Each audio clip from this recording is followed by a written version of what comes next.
భారతదేశ భవిత తరగతి గదుల్లో రూపుదిద్దుకుంటుంది అని అన్న కొఠారి కమిషన్ మాటను గుర్తు తెచ్చుకోండి.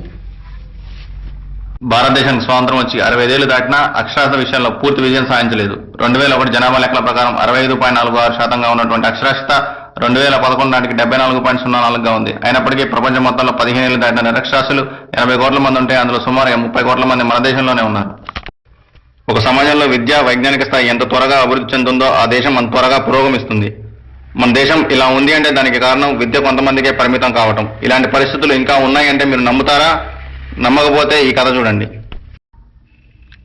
ఇది ఒక మారుమూల గ్రామం, పేరు కోటగిరి. ఇక్కడ పెత్తందారులదే రాజ్యం.